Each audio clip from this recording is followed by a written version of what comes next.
Practice, practice, and practice as much as you can. Do not think about making grammatical mistakes, and don't go for catchy or fancy words. Just try to speak. If you really want to be fluent, you have to speak up, and you have to speak up. Of course, you have to focus on grammar, pronunciation, vocabulary, and all. But first of all, you have to speak up. If you speak only, then you will be able to find out the area for improvement, like pronunciation, vocabulary, grammar, confidence level, eye contact, everything. If in case you do not speak, then you won't be able to you won't be able to improve yourself. Even you won't be able to see what are the areas where you have to work on, right?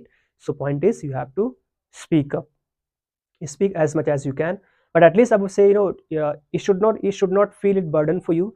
That's why I'm saying speak at least for 5 to 10 minutes initially in first week. In second week, you can convert it into 15 to 30, then 1 hour, then 2 hours, and 3 hours, so on and so forth. But initially, I would say in first week, try to speak at least 5 to 10 minutes, and check like what are the areas where I have to work on, and what are the mistakes that I am doing.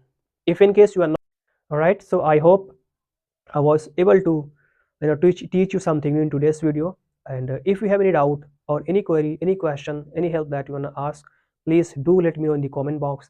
I would love to hear it from you. And I'm sure one day we all my subscribers will be able to become a fluent or and confident speaker. All right. It's just that we have to be consistent, we have to be confident, we have to practice as much as we can. So first of all, we have to practice, then we have to focus on grammar, then vocabulary, then I would say pronunciation, body language, or confidence level, eye contact, and all. But first of all, we have to practice.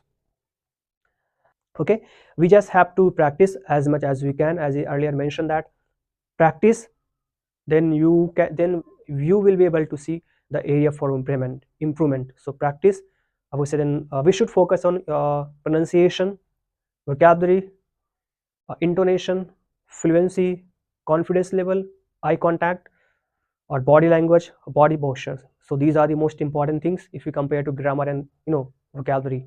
So I think we should focus on speaking, and this is the most important thing.